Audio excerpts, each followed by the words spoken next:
Hello students, welcome to you all. Today in this video, I am going to teach you figure of speech. Figure of speech is very important part of literature, and this figure of speech is considered to be difficult for students. But today in this video, I would like to facilitate this figure of speech before you. I think this will help you to understand in a better way. Without delay, let us start. Figure of speech is that form of expression in which impressive form of language is used instead of ordinary or common form of language.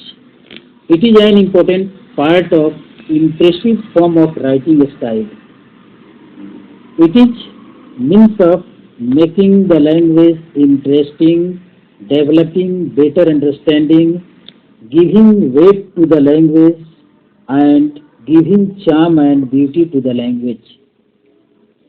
Dear students, आज मैं आपको बता दूं कि figure of speech एक सामान्य भाषा, ordinary भाषा के बदले एक प्रभावशाली भाषा है, जिससे कि भाषा का सौंदर्य बढ़ता है और इंटरेस्टिंग बनती है भाषा, और उसमें बहुत ही सुंदर मीनिंग आता है और भाषा का वेट बढ़ जाता है। इस तरह भाषा बहुत ही प्रभावशाली हो जाती है, और यदि हम इसको कुछ उदाहरण से प्रूव करें तो निश्चित रूप से आप अच्छी तरह समझ जाएंगे। जैसे मैं एक उदाहरण ले रहा हूँ, वह मुस्कुरा रहा है और उसके चेहरे पर मुस्कान की मधुर मुरली बज रही है। निश्चित है कि आपको दूसरी भाषा प्रभावशाली लग रही है कि उसके चेहरे पर मुस्कान की मधुर मुरली बज रही है। दूसरा उदाहरण आपको मैं प्रस्तुत कर रहा हूँ। कश्मीर बहुत ही सुंदर जगह है, और यदि कहें कि कश्मीर की सुंदरता अनुपम है या वर्णन से परे है, तो निश्चित रूप से यह भाषा आपको बहुत ही प्रभावशाली प्रतीत होगी। In English language there are many figure of speech, but some important figure of speech which are commonly used and asked in competitive examinations are being given to you. First figure of speech that I am going to explain before you is simile. When likeness between two different things is shown on a few points, this is called simile. The comparison words commonly used to introduce simile are like, as, just like, as. In the same way, these words are commonly used to explain and recognize simile. Let us take some examples to prove it. She is as lovely as Rose. Rana Pratap was brave like lion. Your voice is as sweet as cuckoo. I have taken 3 examples. इन उदाहरणों में आप देखेंगे कि कुछ ही मुद्दों पर, कुछ ही बिंदुओं पर समानता दिखाई देगी।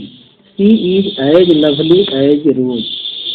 ये समानता 1 पॉइंट पर भी हो सकती है, 2 पॉइंट पर भी हो सकती है, 3 पॉइंट पर भी हो सकती है, लेकिन यदि 1 पॉइंट पर भी हो तो उसे सिमिली कहा जाएगा। जैसे she is as lovely as rose, वह गुलाब की तरह आकर्षक है, यानी उसके चेहरे की सुंदरता गुलाब के आकर्षण से मिलती जुलती है। 1 पॉइंट हो गया। उसके चेहरे पर लालिमा है, जिस तरह गुलाब में लालिमा है, 2 पॉइंट हो गया। इस तरह आप देखेंगे कि 1 या 1 से ज़्यादा पॉइंट पर यदि समानता नजर आए तो वह सिमिली का बहुत ही अच्छा उदाहरण हो सकता है। दूसरे एग्जाम्पल में Rana Pratap was brave like lion, तो राणा प्रताप के बहादुरी की तुलना शेर से की गई है। Your voice is as sweet as cuckoo, आपकी आवाज़ इतनी मधुर है जितनी कक्कू की आवाज होती है, कोयल की आवाज होती है। तो इन उदाहरणों से स्पष्ट होता है कि सिमिली में कुछ मुद्दों पर, कुछ बिंदुओं पर समानता दिखाई देती है, लेकिन वह 100% नहीं हो सकती। Let us move on to the next figure of speech, that is metaphor. Metaphor means transferring. When the qualities of one object or person is completely transferred to the another, then this device is called metaphor. But pay attention, in metaphor there is no use of comparison words like, as, just like. तो हम इस figure of speech में देखते हैं, जिसका हिंदी होता है रूपक अलंकार। इस फिगर ऑफ स्पीच में कंपैरिजन वर्ड का इस्तेमाल नहीं होता है, लेकिन इसमें 100% समानता दिखाई जाती है। एक व्यक्ति के सारे गुणों को दूसरे व्यक्ति के सारे गुणों पर ट्रांसफर कर दिया जाता है, जिससे हम उसकी तुलना करते हैं। जैसे let us take example, our class has become fish market. हम लोगों का क्लास फिश मार्केट हो गया है, यानी क्लास में वैसी ही आवाज हो रही है जैसे कि फिश मार्केट में होती है। Mahatma N D. Grover was Gandhi of Bihar. इसमें महात्मा गांधी की तुलना एन.डी. ग्रोवर से की गई है और एन.डी. ग्रोवर की तुलना महात्मा गांधी से की गई है, यानी एन.डी. ग्रोवर में वो सारे गुण मौजूद हैं, plain living and high thinking, जो एन.डी. ग्रोवर में मौजूद था। तीसरा एग्जाम्पल है, camel is the sheep of the desert. प्रायः आप डेजर्ट में किसी भी जानवर या ह्यूमन बीइंग का ट्रेस नहीं पाएंगे, लेकिन जहाज का ट्रेस जरूर मिलेगा आपको। इसी तरह जब उस सुनसान मरुस्थल में कैमल घूमते हुए नजर आते हैं तो इन्हें मरुस्थल का जहाज कहा जाता है। Now let us proceed towards the next figure of speech, that is personification, जिसे हम मानवीकरण कहते हैं। हिंदी में इसे मानवीकरण कहा जाता है। When birds, animals, insects, non-living objects and abstract idea behave like human beings, then this device is known to be personification.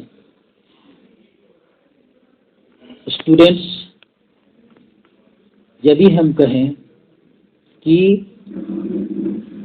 चिड़िया, जानवर, कीट पतंग और नॉन लिविंग थिंग्स और कुछ एब्स्ट्रैक्ट आइडियाज, यदि ये मानव की तरह व्यवहार कर रहे हैं तो निश्चित रूप से ये पर्सोनिफिकेशन के उदाहरण हो सकते हैं।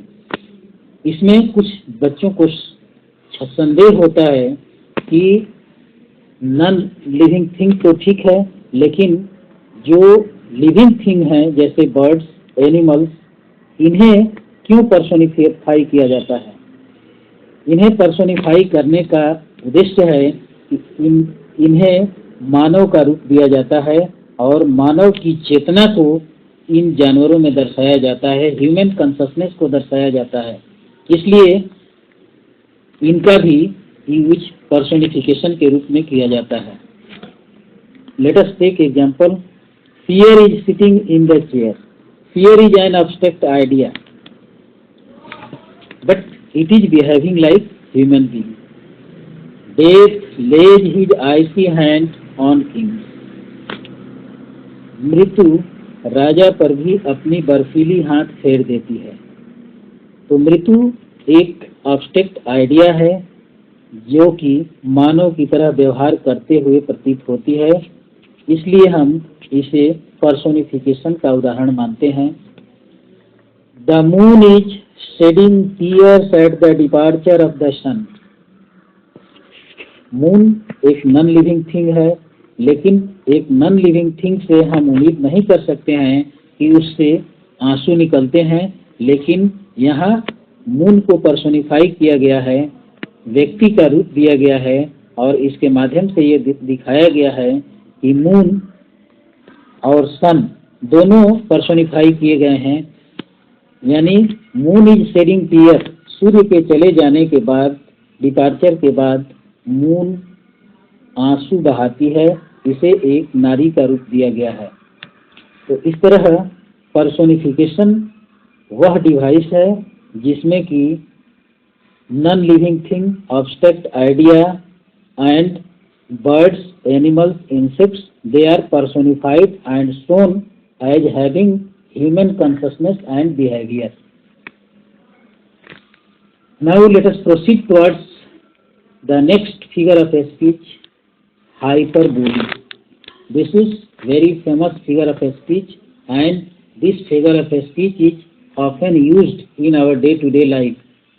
Hyperbole is such a literary device in which a statement is overstated or exaggerated.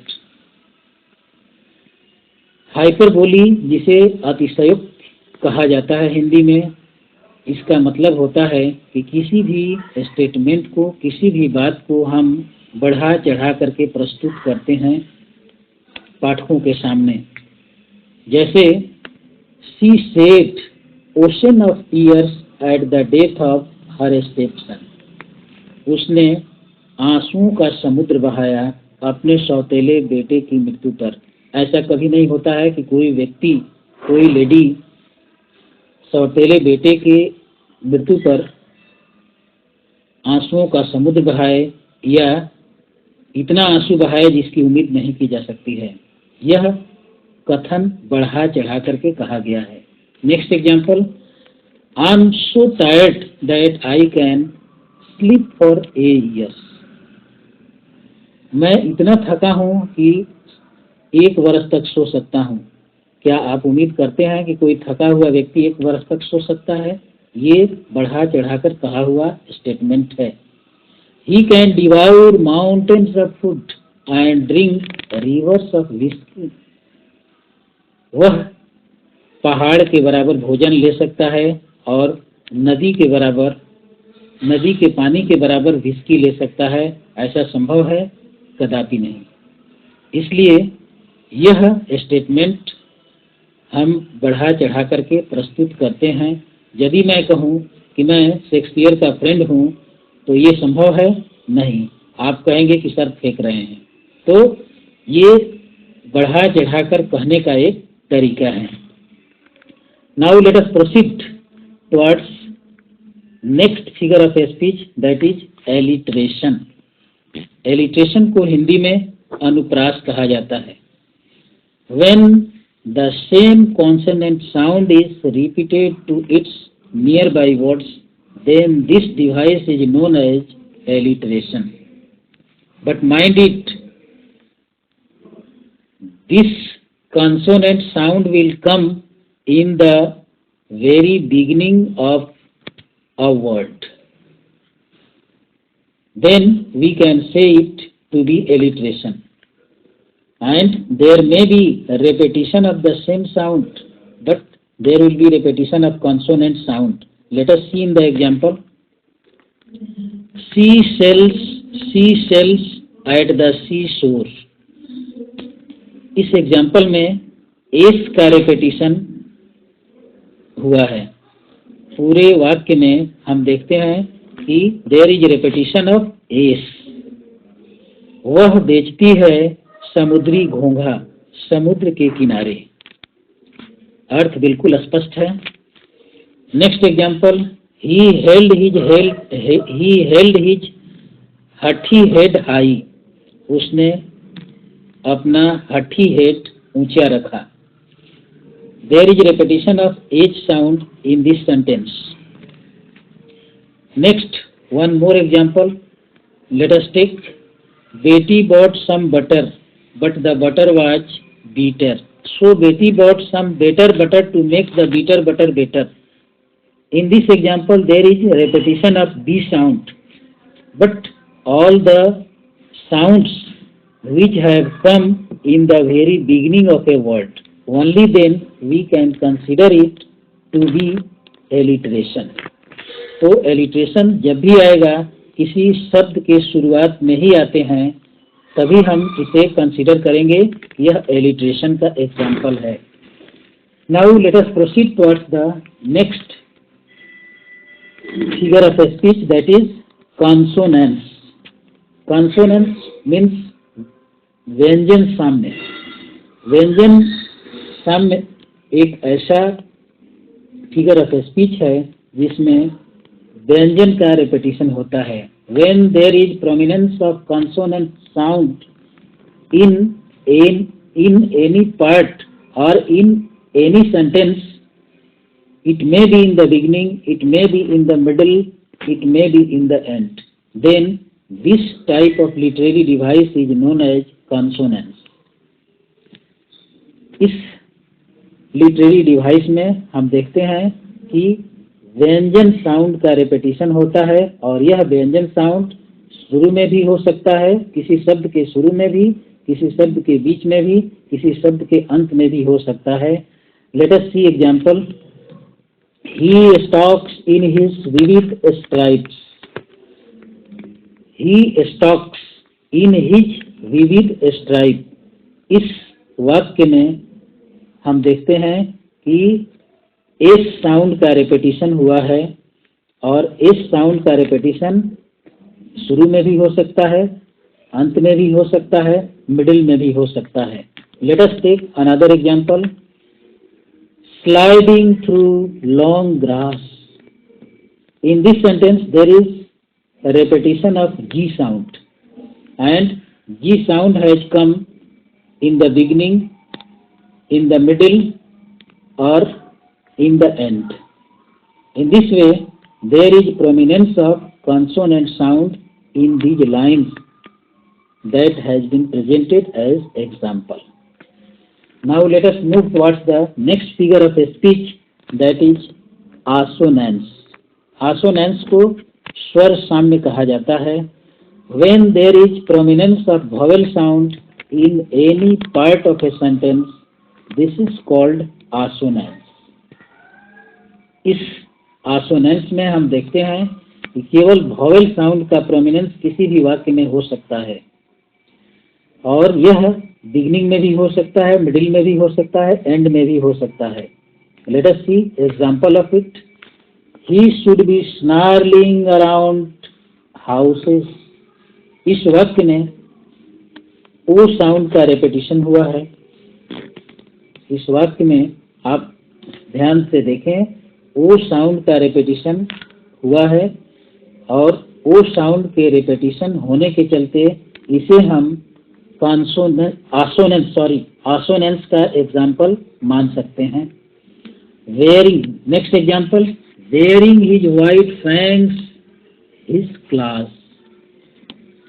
In this sentence there is a repetition of vowel sound, that is I.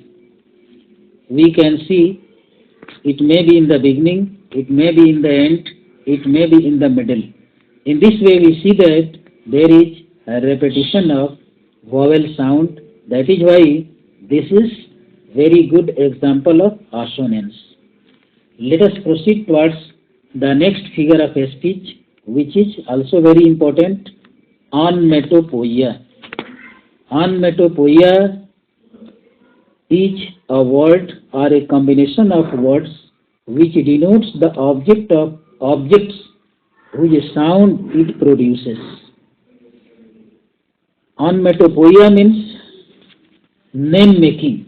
We try to take out the name of animal or birds with the help of the sound of that very concerned bird or animal. Let us see example. The lonely house was haunted by hissing sound. In this example, hissing sound refers to which animal? It refers to snake. So from the sound we can name the bird or animal or reptiles, anyone.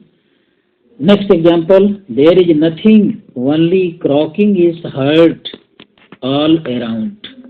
Here, in this example, croaking refers to frog. This is the sound of frog. From the very word croaking, we can take out the name of the reptiles.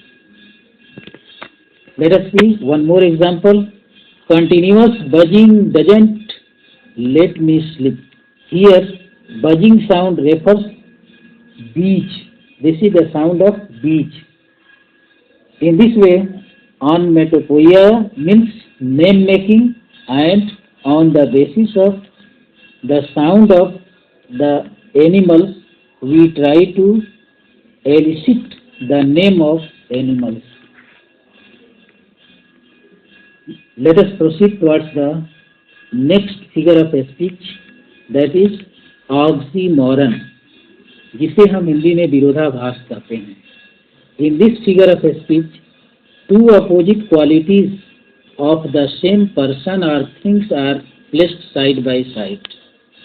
इस figure of speech में हम एक ही व्यक्ति के दो गुणों को एक दूसरे के नजदीक पाते हैं, आसपास पाते हैं. Let us see the example. He is regularly irregular. वह नियमित रूप से अनियमित है, यानी उसके दो गुण हैं जिसे कि इसमें दर्शाया गया है. वह नियमित भी है, अनियमित भी है. तो दोनों गुण एक दूसरे के नजदीक रखे हुए हैं, इसलिए यह ऑक्सीमोरन का बहुत ही अच्छा एग्जाम्पल है. Next example, his honor is rooted in his dishonor.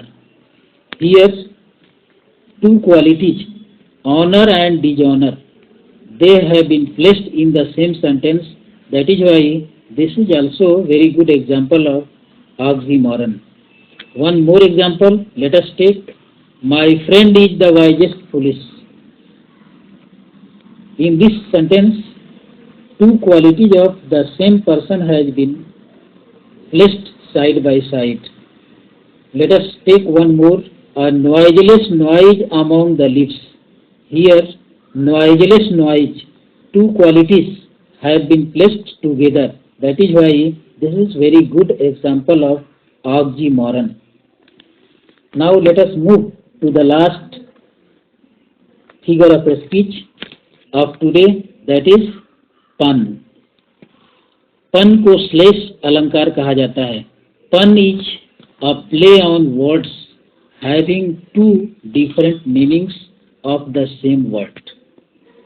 This is to create joke and humour. Pun एक ऐसा शब्द जिसके दो मीनिंग हो सकते हैं या ज़्यादा भी हो सकते हैं.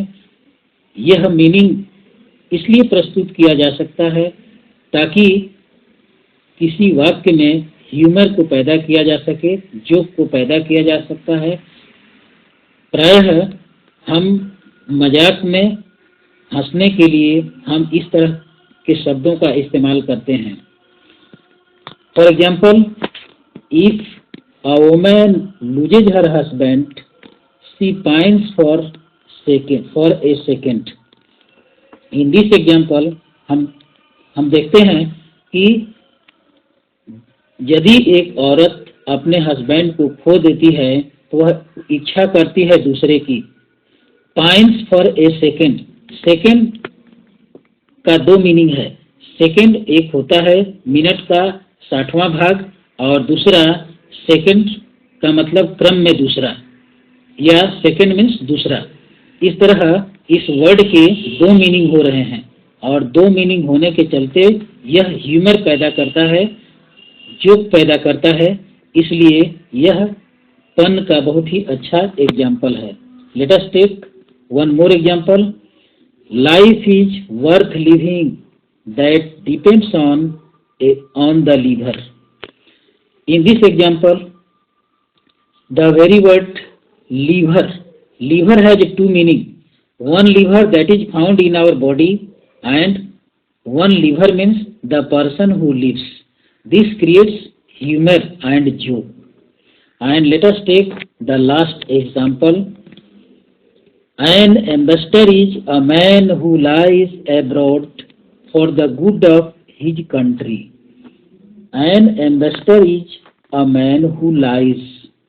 Here lies has two meanings. Lies means tells lies, झूठ बोलना, और दूसरा मीनिंग हो गया रहना, lives. एक एम्बेसडर जो कि विदेशों में रहता है अपने देश की भलाई के लिए, तो लाई का दो मीनिंग है. लाई मीन्स झूठ बोलना और लाई मीन्स रहना. एम्बेसडर का भी दो मीनिंग है.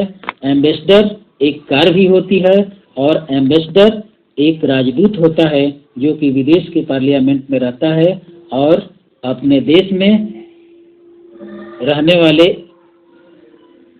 सरकार, अपने देश में जो सरकार है उस सरकार के प्रति वह सारी सूचनाओं को प्रस्तुत करता है. इस तरह हम देखते हैं कि यह बहुत ही अच्छा उदाहरण है श्लेष अलंकार का. Now with this the figure of a speech for today is complete. I have taken one set of figure of a speech in which I have included 10 figure of speeches. In the next video, I shall take one more set of figure of speeches which will help you to understand the complete and full concept of it. If you like this video, try to subscribe it. Thank you.